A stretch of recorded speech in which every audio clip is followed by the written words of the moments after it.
Hey, it's Jones Loflin. Welcome to Insights from the Jones Zone, where I give you a way to master your week in 3 minutes or less. The caller on the other end of the phone said, "My life is a lump." And she went on to talk about how she was already working with a global remote team, so she was already on the phone and having lots of video calls, and said now with having to stay at home, she said, "I just feel like I'm consumed by thoughts of work all the time."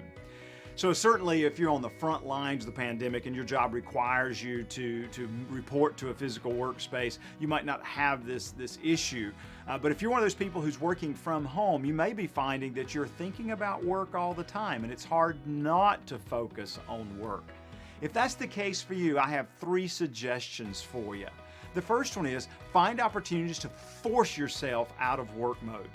For example, for me, a couple years ago, I started anytime I would take a personal phone call while working from my home office, I would physically get up.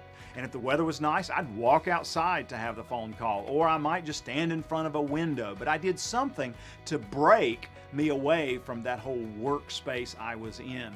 You might also want to do what one person did. They said when they're working remotely, when they want to stop, they close their laptop, they put a blanket over their workspace, and they put a plant on top of it so that it creates a barrier to them jumping back into work. But I think it's just real important to force yourself out of work mode, make it harder to get back in it.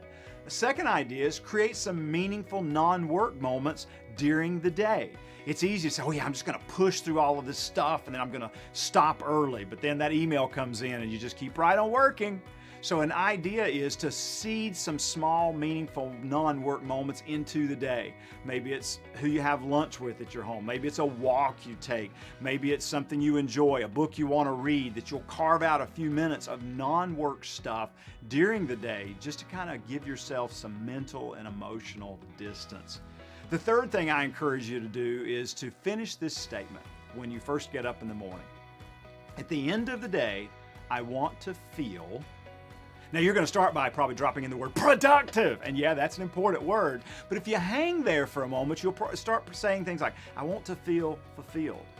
I want to feel relaxed. I want to feel refreshed. I want to feel, like I've added value to the world of others. You'll come up with some phrases and then stop yourself and go, how do I need to carry out my day to have those feelings?